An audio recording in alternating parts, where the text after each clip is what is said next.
Bueno, primeramente vamos a hablar del autor heterodiegético y cómo a través de esta voz el autor va a hacer una pausa descriptiva, va a suspender momentáneamente la acción o la secuencia de los acontecimientos para describir a dos personajes de manera física.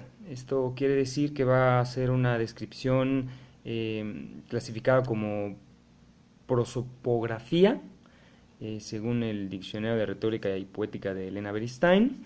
Si bien la descripción no es un tropo, de igual modo la define como una figura del pensamiento del orden de lo metalogismo o del metalogismo. Fontanier la define como una figura de estilo. Entonces vamos a ver cómo se interrumpe la acción y bueno, hace esta descripción de los personajes, hace una pausa descriptiva. Es importante mencionar que a través de esta descripción hablo específicamente de la prosopografía. Debe centrarse en la descripción física del personaje y bueno, tratando de llegar a describir su idiosincrasia. Voy a leer un fragmento. Marta tiene ahora 26 años y María 21. El alma de Marta está tocada de penumbra, la de María es radiante, sin que la común inhibición la hayan opacado en modo alguno. Marta es pálida, esbelta, la cara ovalada, las cejas nutridas, grandes las pestañas, los ojos hondos, la boca exangüe, la nariz afilada, sin relieve los pechos y el andar silencioso y lenta la voz. María es morena, la cara redonda y sanguínea, la boca carnosa y coronada de ligerísimo bozo, los ojos grandes y glaucos, de rápidos movimientos, y el timbre de voz grave y juguetón. Bueno, para este ejemplo estoy utilizando de Agustín Yáñez, Al filo del agua, en páginas 82-83. Los siguientes conceptos que voy a trabajar será el relato y el diálogo. Entonces, bueno, primeramente el diálogo, que el diálogo está situado dentro del plano de la expresión y dentro de este plano encontramos justamente el diálogo. Esta es una representación directa insertada, es un intercambio verbal, oral, entre dos o más personajes. Es una estrategia discursiva. El discurso de pronto va a insertar, el autor va a insertar al lector directamente en la situación en donde se produce justamente este acto del habla. Este acto verbal pues obviamente es de manera de ficción, cumple esa ficcionalidad de los personajes y estos pues tienen un intercambio, ¿no? Un intercambio ya sea para llegar a un acuerdo, puede ser para intercambiar ideas, opiniones, antagonismos, etcétera. A través de este diálogo, pero también a través del modo en que se realiza o de las posturas o la descripción de cómo se está haciendo este intercambio verbal entre los personajes, llega a surgir una escena que es una técnica narrativa mediante el uso casi exclusivo, se apoya mucho justamente en el diálogo.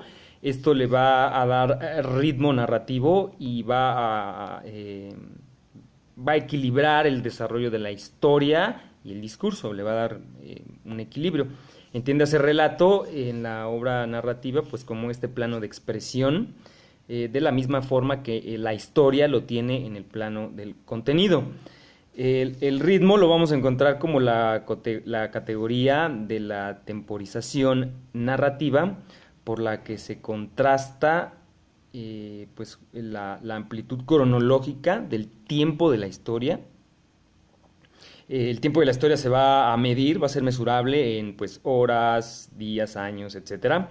Y la dimensión textual de la obra, esto es decir, las líneas, párrafos, páginas, etcétera, ¿no? Todo esto pues le va a dar variación pues a la velocidad narrativa producida durante el discurso, para lo cual me voy a apoyar en de Mariano Azuela, Los de Abajo,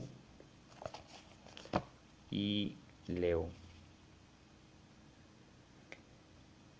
Y vamos a ver cómo se combina este diálogo y esta manera de cómo se está haciendo el diálogo para también crearnos una escena. Luis Cervantes, sin dormir ni comer en 2 días, entraba con el rostro demacrado y ojeroso, los labios descoloridos y secos. Habló con lentitud y torpeza. Hagan de mí lo que quieran. Seguramente que me equivoqué con ustedes. Hubo un prolongado silencio. Después, creí que ustedes aceptarían con gusto al que viniera a ofrecerles ayuda. Pobre ayuda la mía, pero que solo a ustedes mismos beneficia. ¿Yo qué me gano con que la revolución triunfe o no? Poco a poco iba animándose y la languidez de su mirada desaparecía por instantes. La revolución beneficia al pobre, al ignorante, al que toda su vida ha sido esclavo, a los infelices que ni siquiera saben que si lo son es porque el rico convierte en oro las lágrimas, el sudor y la sangre de los pobres. ¡Bah! ¿Y eso es como a modo de qué? Cuando ni a mí me cuadran los sermones, interrumpió Pancracio. Yo he querido pelear por causa santa de los desventurados, pero ustedes no me entienden, ustedes me rechazan. Hagan conmigo, pues, lo que gusten. Por lo pronto nomás te pongo esta reata en el gaznate. Ni que rechonchito, ni qué blanco lo tienes. Sí, ya sé a lo que viene usted, repuso Demetrio, con desabrimiento rascándose la cabeza. Lo voy a fusilar, ¿eh? Luego, volviéndose a Anastasio, llévenselo. Y si quiere confesarse, tráiganle un padre. Anastasio, impasible como siempre, tomó con suavidad el brazo de Cervantes. Véngase pa' acá, curro. Cuando después de algunos minutos vino la codorniz ensotado, todos rieron a echar las tripas. Bueno, por último voy a hablar del espacio y la espacialización. Esta conversión del espacio de la historia en un espacio verbal, en donde se van a desenvolver los personajes y las situaciones mediante procesos estilísticos, destacando la descripción. La descripción puede haber de varias, hay varios tipos, vaya. Puede ser la descripción de lugares, en este caso yo voy a hablar de la descripción de lugares, ya lo había hecho con anterioridad de los personajes. Voy a utilizar bueno, más bien aquí el autor utiliza una topografía, que es la descripción de lugares reales. De hecho, la novela tiene bueno, una carga de realismo, entonces incluso pudiéramos sugerir que el lugar existía, que el lugar sí existió. Pudiéramos llegar a suponer, ¿no? El discurso narrativo proyecta un mundo de acción e interacción humana. Marco indispensable de las transformaciones narrativas. Va a poner ese lugar donde se van a dar justamente los acontecimientos, pero que el autor tiene que construir. Pimentel lo define o lo trata como un espacio imaginario gracias a recursos descriptivos altamente codificados. Altamente codificados, puesto que va mediante el recurso de lexemas, hablando específicamente del léxico, utilizando palabras de uso común, va a empezar a construir justamente este espacio.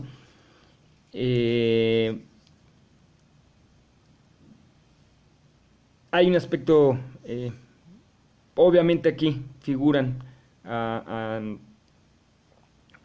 aspectos lingüísticos, semánticos, para poder hacer la construcción de esto. Es una ilusión referencial que tiene que construir justamente el autor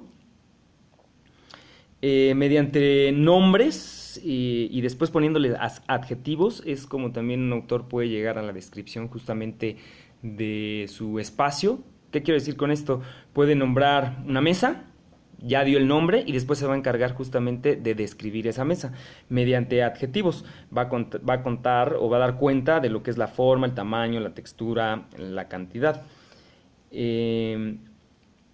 Así es como se va a forjar o como se empieza a construir justamente el espacio donde van a darse los acontecimientos y donde van a empezar a interactuar los personajes.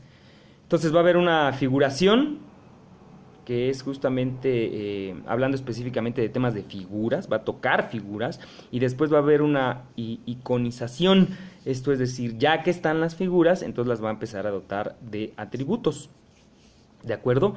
Vamos a leer también, me gustaría tocar aquí otro punto, ganete, espero haya pronunciado bien, es modular dentro de la sucesión la representación de objetos simultáneos y yuxtapuestos en el espacio. Voy a utilizar para esto Santa de Federico Gamboa. En la opuesta esquina, con bárbaras pinturas murales, un haz de banderolas en el mismísimo ángulo de las paredes de entre ambas calles y sendas galerías de zinc en cada una de las puertas. Divisase la vuelta de los Reyes Magos, acreditado expendio del famoso Santa Clara y del sin rival San Antonio Ametusco, amén del jardín que posee una fuente circular de surtidor primitivo y charlatán por la mucha agua que arroja sin cansarse ni disminuirla nunca. No obstante, las furiosas embestidas de los aguadores y del vecindario, que descuidadamente desparraban más de la que ha menester, con lo cual los bordes y las cercanías están siempre empapados. Amén del tal jardín, luce la calle hasta 5 casas bien encaradas, de 3 y 4 pisos, balcones calados y cornisas de yeso. La cruzan rieles de tranvía. Su piso es de adoquines de cemento comprimido y, por su longitud, disfruta de 3 focos eléctricos. Rápidamente toca, como les mencionaba, va a tomar adjetivos, la longitud del piso adoquinado que tiene justamente los focos, y aquí me gustaría rápidamente mencionar algo. Si bien no logré llegar a constatarlo por época, etcétera, y por cuestiones de tiempo, los autores pueden llegar a introducir en esto algunas construcciones de los espacios que están fuera del texto. Esto es decir, se incrusta ya algún espacio referencial que sí existe. Bueno, eso le puede dar mayor sustentabilidad a lo que es su espacio como tal, pero como le comento, esto está extra texto, y es un recurso que pudo haber llegado a emplear este autor al hablar de 2 comercios, la vuelta de los Reyes Magos, acreditado expendio del famoso Santa Clara, y del sin rival San Antonio Ametusco, ¿no?, que hace referencia a negocios. Muchísimas gracias.